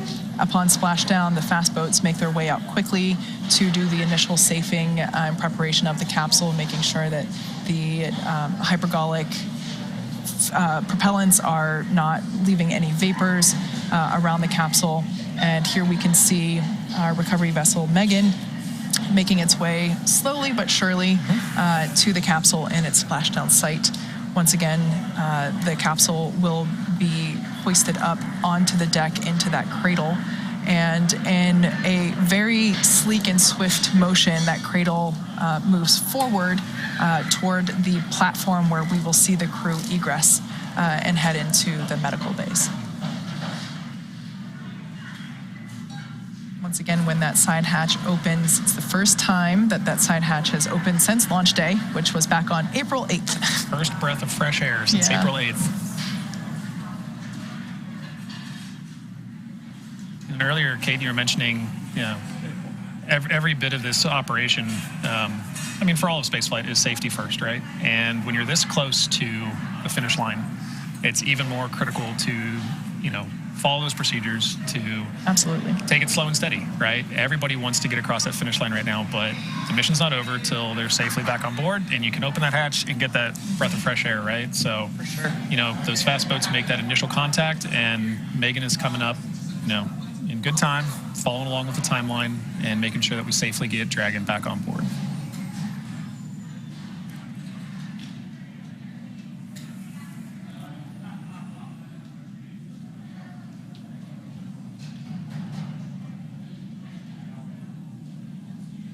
We can see that there are some swells in the water today, but the waves themselves are, almost non-existent.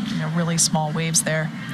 We can see that skies are mostly blue with some clouds, as we mentioned before, with all of the weather factors that we take into account for, so things like precipitation levels, wind speeds, wave height, lightning in the area. Yeah. Those are all factors that play into whether or not we get the go for undocking and the go for splashdown, which, over the last few days has been the challenging factor for us. As we mentioned before, the crew was originally supposed to be in space for 8 days, ended up being in space for 17 days due to those weather restrictions, essentially, where we just couldn't get go criteria met for those various conditions.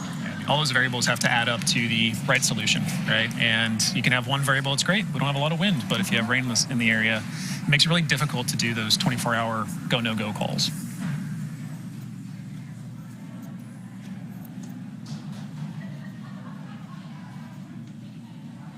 Okay, so right now it looks like we can see that the recovery teams are preparing to lower the vessel's hydraulic lift mechanism into the water, which will bring the spacecraft into the on-deck translation system known as the nest. So Dragon will remain in the nest during the crew extraction and for the journey back into port. And the capsule is currently being lifted and set on the nest. Then once it's centered and oriented, Dragon will then be translated into the hangar underneath the helipad aboard the ship so that we can open the hatch. Once open, a SpaceX medical doctor will be the first one in to check on MLA, Larry, Aton, and Mark and see if they are ready to egress out of the vehicle.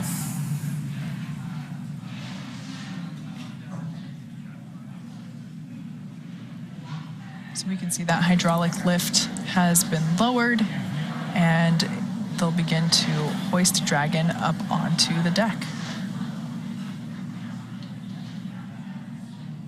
There's that crew member you mentioned who climbs aboard Dragon to ensure that the rigging gets established properly to pull the capsule back in. Dragon SpaceX, brace for Boom. capsule lift. One of my favorite parts of recovery is watching that individual.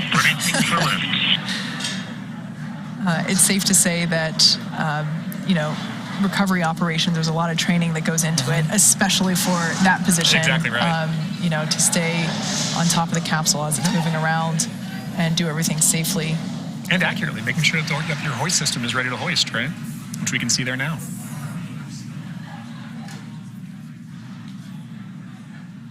All right, so the Axiom 1 crew is now out of the water, making their way onto the deck of our recovery vessel, Megan.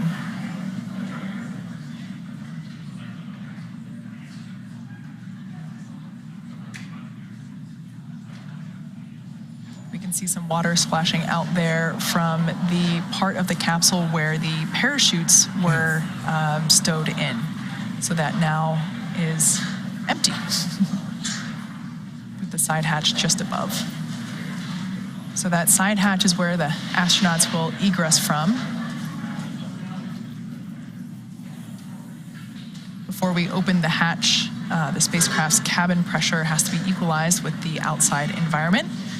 And once the hatch is opened, like we mentioned before, that'll be the Axiom 1's crew first breath of fresh air since they boarded Falcon 9 at the very start of their mission just earlier this month on April 8th. So there we can see that the capsule is now seated in that cradle, and that cradle will then be pulled what looks like towards us, which is actually towards the front of the boat and closer to the base. That ablative shield of the capsule, the TPS, is sitting on what looks like a cradle. Dragon SpaceX, welcome aboard the recovery vessel. Recovery personnel are completing final checks and stand by for translation to the egress platform.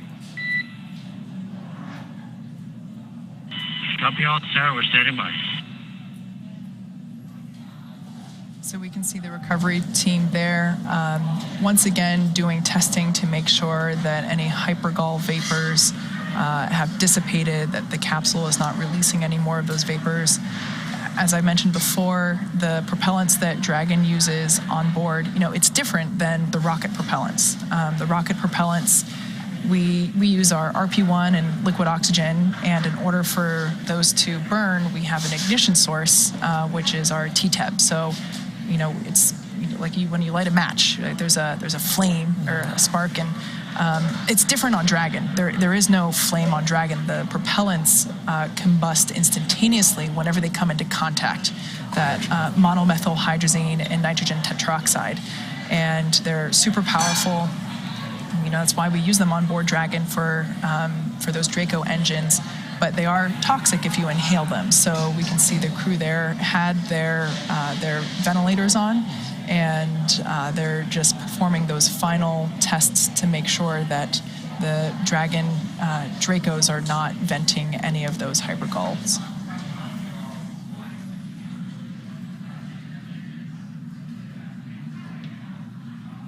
It's pretty amazing to see. It has been amazing to see the pictures while the capsule was, on station.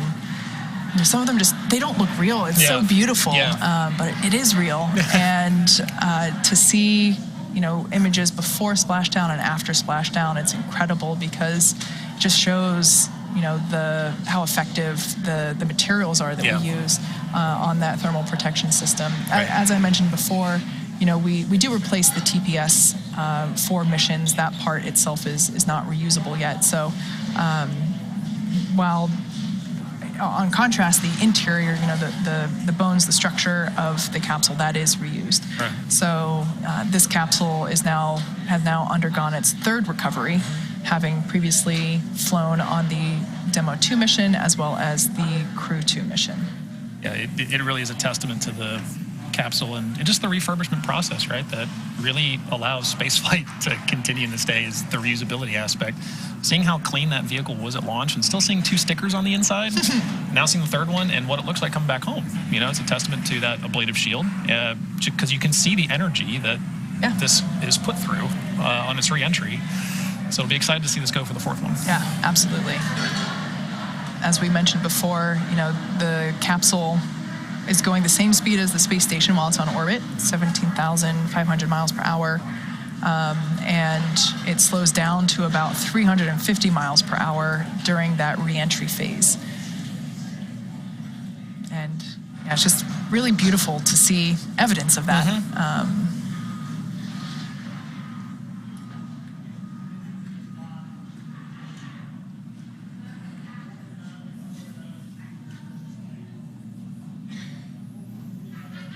So just for a little bit of orientation while we have this view still, the bottom part of the capsule, that's where the heat shield is, right. And that's the part that was essentially facing or leading the capsule. So the capsule re-entered, you know, with the bottom part first. The top part is the nose cone.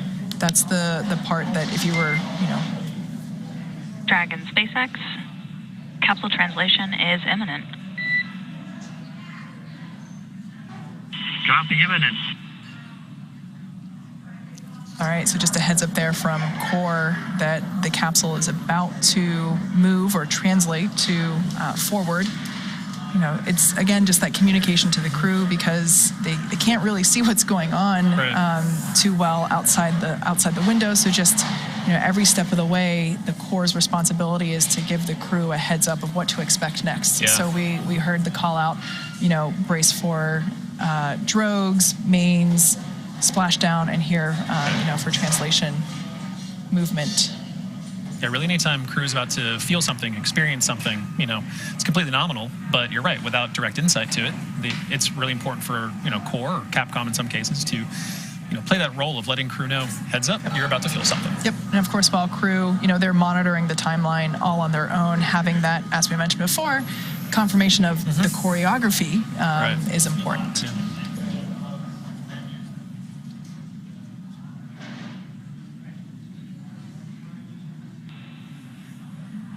So we can see that side hatch really coming into view now. Situated there in between the 2 windows. Just a recovery harness there in front of it, which of course, you know, will be moved.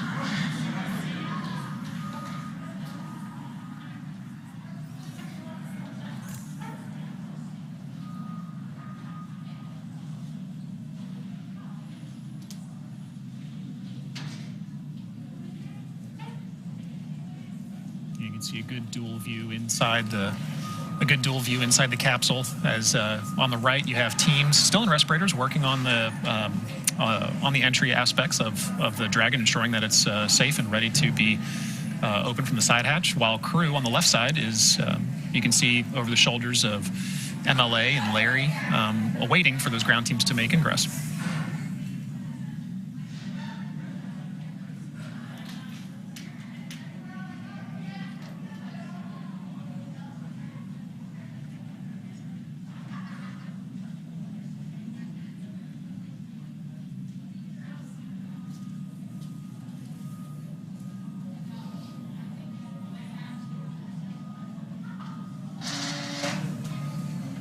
See the crews there still wearing their PPE or personal protection equipment.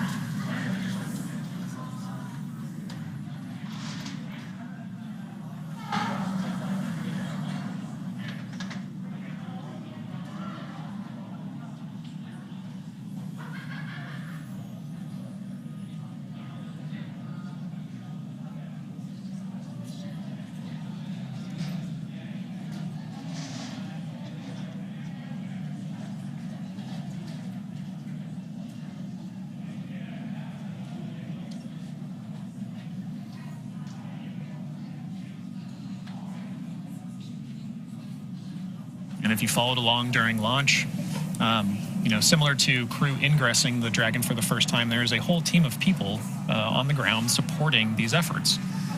Likewise, during Splashdown, there's an entire team of people on the ground supporting recovery. So as the vehicle, not only is recovered from the water and is passed onto the boat, it's then handed off to people on the recovery teams who have very specific roles.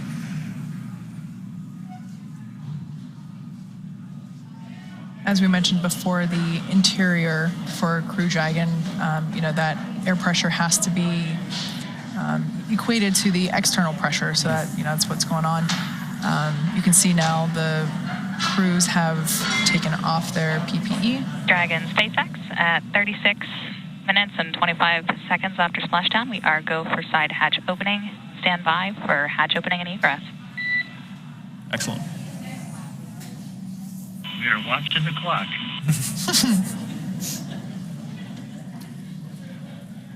I think they're more than eager for that first breath of fresh air about to happen.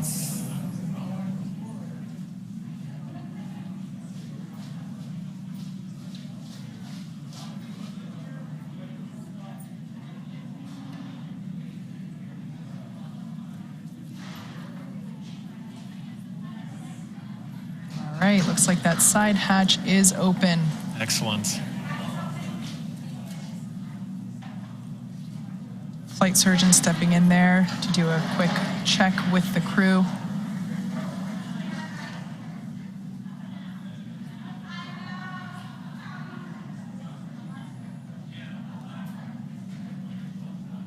That white piece of framing there is a fixture that we'll put inside the all right, we can see the recovery crews there inside the Dragon.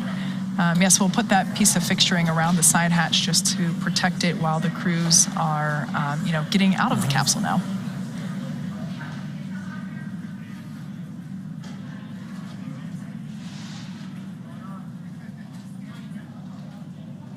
All right, so just the recovery crew there giving a quick reminder to the Axiom 1 crew how things will go down in terms of, egressing or exiting the capsule. We have said this before, this is something that has been rehearsed. The team practices getting in and getting out of the capsule. But, just a quick rundown, they've had a dynamic day. Exactly. It's nice to have the reminders, and it's good to just say, hey, we're almost there, but a few more steps to go before we get you out. But regardless, welcome home.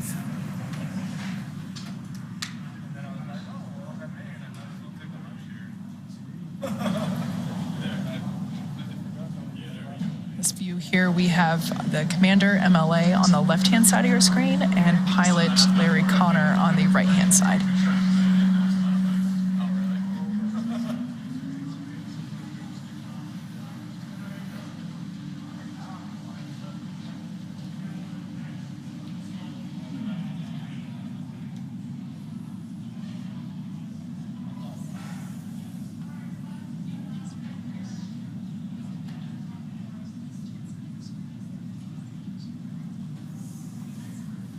This view, you can see a few more of the ground team members just doing some final assessments and checks on the vehicle prior to crew egressing through that side hatch.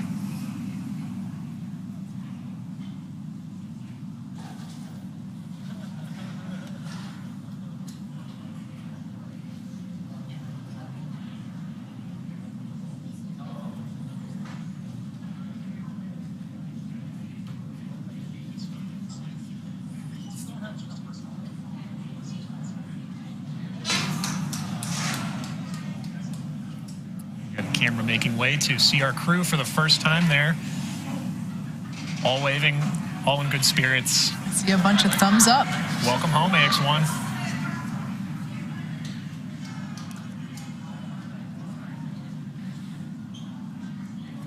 Lots of smiles on board. It's always good to see.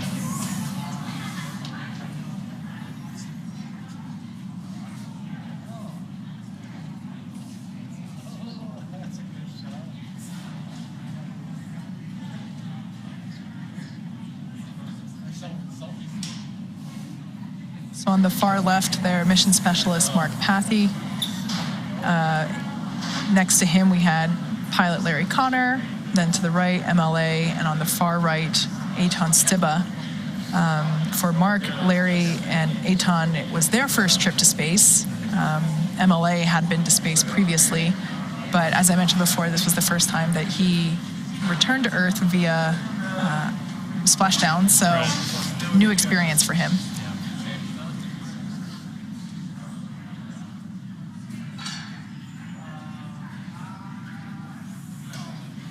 Returning home on an Endeavor, but splashing down this time instead of runway landing, right? That's right. I believe you said earlier that he flew on Space Shuttle Endeavor. Yeah. Was it STS-113? Yeah, that's right. Yeah. That's right. Which, awesomely enough, is parked here in LA. And we got to go see it the other day. It sure is.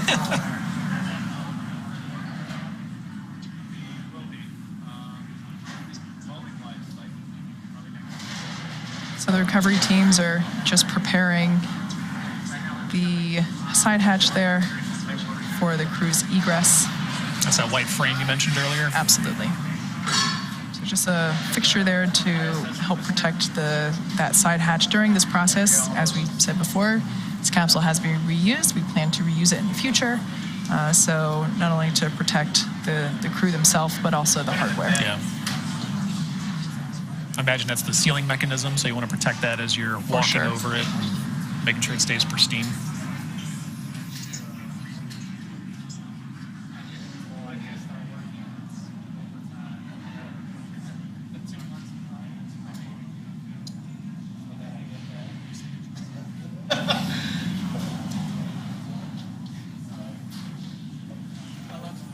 All right, so that was the footrest that we saw coming out.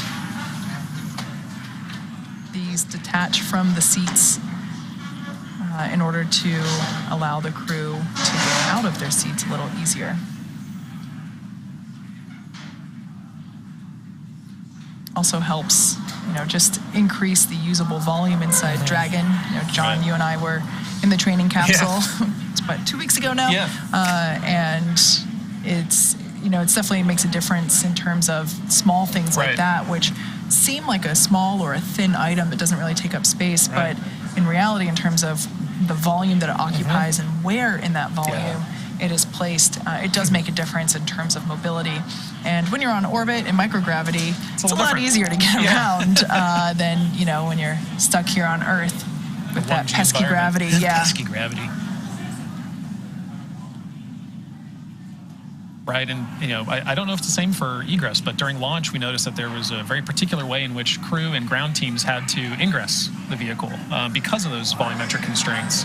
But allowing those footrests to come out does free up space a little easier. It's been they've spent a number of days in orbit, haven't felt the effects of gravity in a while. So making it as easy as possible to egress the vehicle is really important, not only for their comfort but also for everybody's safety.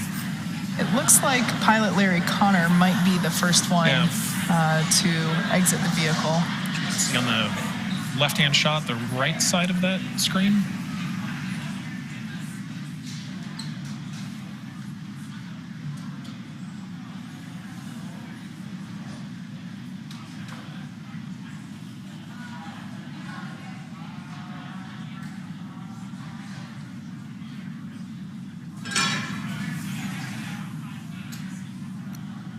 So inside Dragon capsules, we use a 5-point safety harness. So a little bit more complex than the seatbelt you and I use in our cars. It's really designed to be safe. Make sure that the crew's ergonomics or the positions that their body is in during the dynamic portions of the mission. That they're strapped in properly, but also so that they're comfortable. Right. So it's it seems like that's what the recovery teams are now assisting the crews in unlatching is that safety harness. Right. So we can see there Larry Connor starting to make his way out of his seat and onto the deck there on our recovery ship Megan.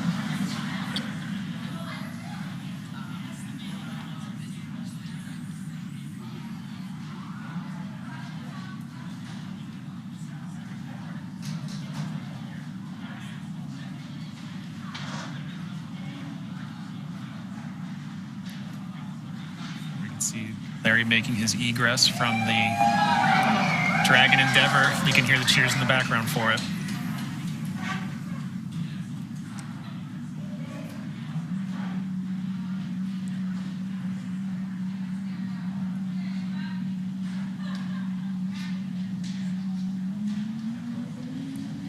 right, those are his first steps back on planet Earth after spending 17 days on orbit. If it were me, I imagine I'd probably feel a little shaky, right? Because they don't have gravity up there. They did take exercise equipment to keep their muscles working while they're up there, but still, it's... There, we're going off comm. Thanks for everything. We'll see you on deck. Sounds good. Talk to you later. My last call there from MLA to say that they're no longer going to be utilizing the Dragon communication systems. They'll just talk with everybody on the deck. So there we saw Mission Specialist Mark Pathy. He was seated on the far left, or at the left window seat. All right, removing the footrests on the other two seats. Like you said, I Kate. I have a feeling Aton will be next. Yeah. No, it looks looks like gonna be it's MLA. MLA.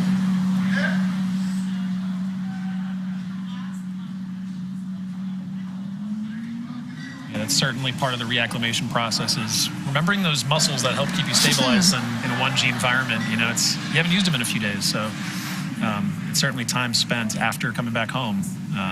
Oh, just Get used kidding. to that. All right, so MLA did a little change of seats there, so Aton will be the next one to come out. It's very, that feels very on par for him. We've heard that MLA really was an exemplary commander for this crew, and he basically just said, no, Aton goes first, I'll be last. Yeah. One of my favorite phrases is leaders eat last. Make sure everybody else goes first, and it's just great to see that. Yeah.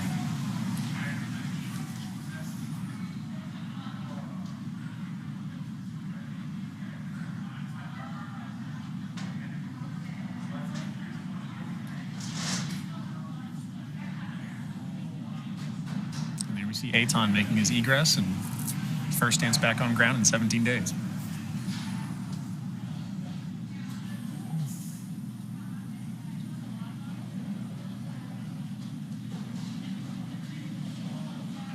Yeah, it's quite the readjustment coming back down to Earth and going from, regardless of how long you're up there, obviously it's, the longer you are, the more difficult the transition can be. Yeah. But even after the 17 days that they were in microgravity, that's still a pretty significant change on the body. Yeah, it certainly is.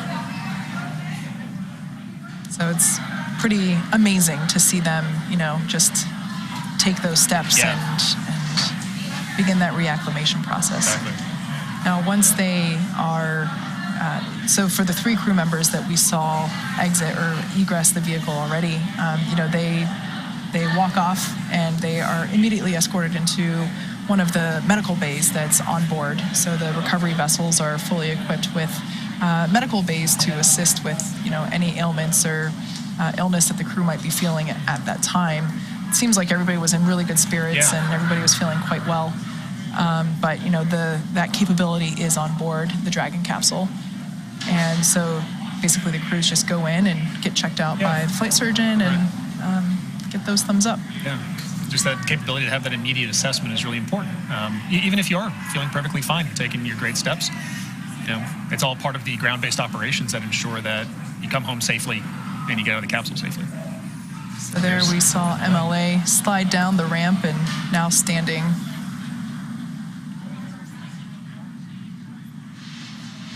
Welcome home, Commander MLA.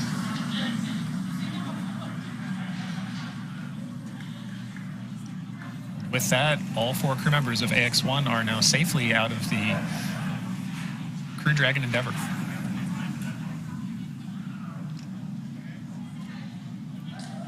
So you can see there mission control here behind us at SpaceX headquarters in Hawthorne, California.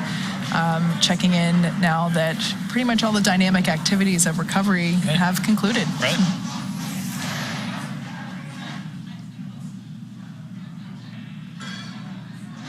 At this point, we'll just be waiting on crew to make sure that they have those good checks that you were talking about.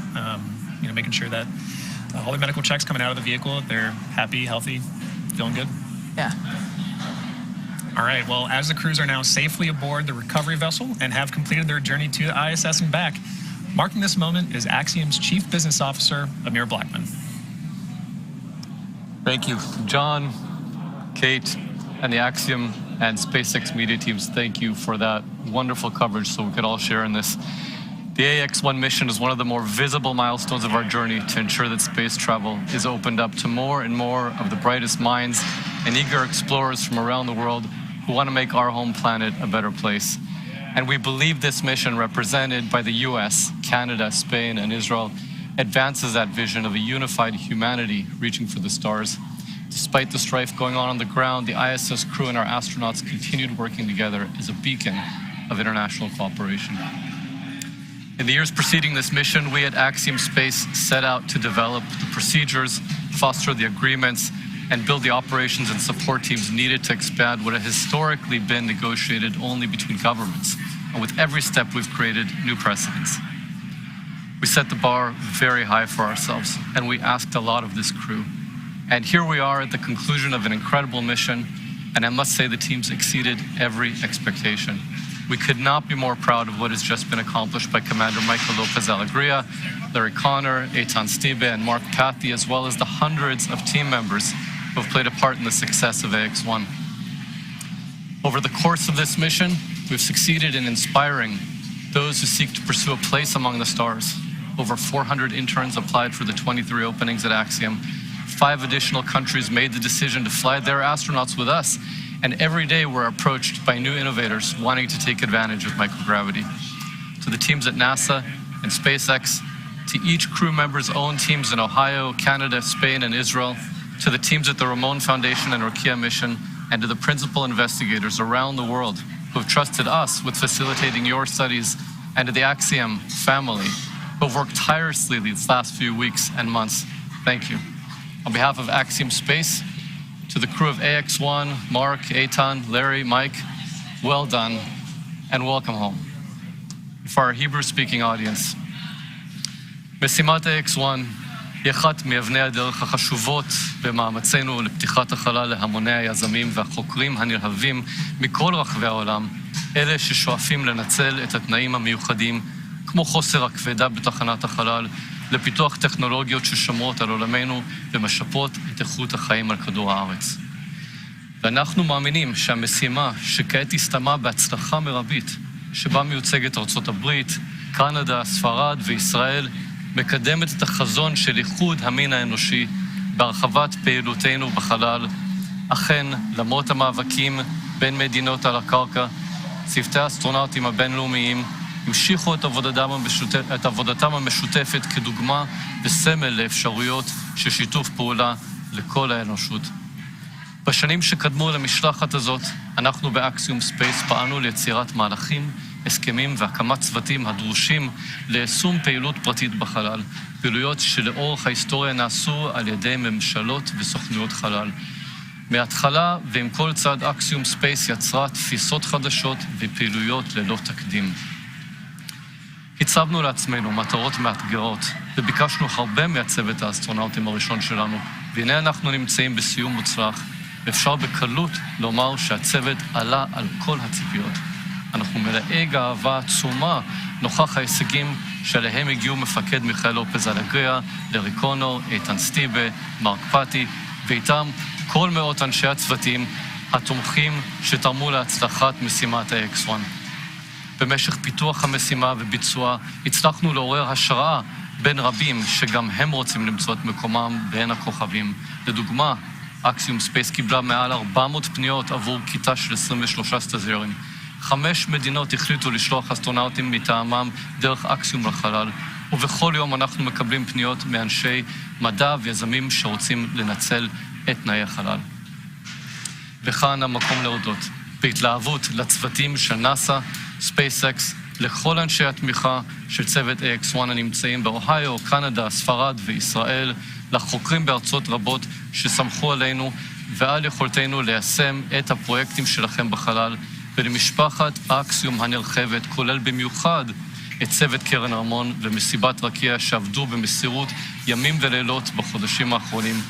מטעם אקסיום ספייס, לצוות של Ax-1, מרק, איתן, לרי ואלה, כל הכבוד והגאווה, וברוכים השבים הביתה לכדור הארץ. Sean, back to you. Amir, thank you, and very well said. Axiom 1 is a huge moment in the story of human spaceflight, and one that we will certainly be celebrating for a while. But yet, it's a huge learning opportunity for us as well. Our long-term vision is to expand what is possible. We want to build on moments like these to help us better develop and fly Axiom Station, a new destination in space that many more will be able to visit in the future. Well, now that our crew is safely back home on Earth and getting the first checks by our medical team, we're going to wrap up our live coverage of their historic return. The Axiom 1 crew launched on April 8th from Kennedy Space Center, docked with the International Space Station nearly 21 hours later on April 9th, spent 15 days on station before undocking yesterday, April 24th. And now, as you just saw about an hour ago, they splashed down just off the coast of Jacksonville, Florida. Right. And this has just been such an incredible journey for everybody, for me personally, But next up, this crew is going to be able to catch a helicopter flight back to shore where they will be rejoined with their families. And so while this concludes the flight portion of the Ax-1 mission, much of the research portfolios that were performed on station will continue to be reviewed and analyzed in the coming days and weeks. So some of their studies will continue over the coming days and months as well. Kate, I know that the teams here at Hawthorne are now turning their attention towards Crew 4, so you guys have a bit of planning to do for that. Yeah, expecting to launch our next NASA crew, which is Crew 4, on the 27th, and hopefully returning the Crew 3 crew, exactly. Just like we did the Axiom crew. So once again, weather, hoping that it plays along. Exactly. Well, Kate, it's been an absolute pleasure sharing this desk with you. Thank you so much for this opportunity, both for the launch of Ax-1 on April 8th, a few weeks ago, and now we're planning today. So thank you very much. And to all of you watching, thank you for tuning in. It's been an honor and a privilege to share the journey of MLA, Larry, Eitan, and Mark, the first all-private crew to the International Space Station with all of you. As we've said from the beginning and throughout this mission, the Ax-1 mission is the first step in teaching us more about how we approach this next chapter of spaceflight together. Understanding how we work together as a team to allow low Earth orbit operations to evolve is a critical step in this relationship. Like every good relationship, we're going to challenge and learn from each other along the way, because ultimately, we all want to see the same thing, and that's mission success, right? For sure. So be sure to check out axiomspace.com as we continue to pursue new commercial opportunities for human spaceflight. I'm John Rackham with Axiom Space. This is Kate Tice with SpaceX, signing off with a final welcome home to the crew of Ax-1. Thanks, everyone, for joining us. We'll see you soon.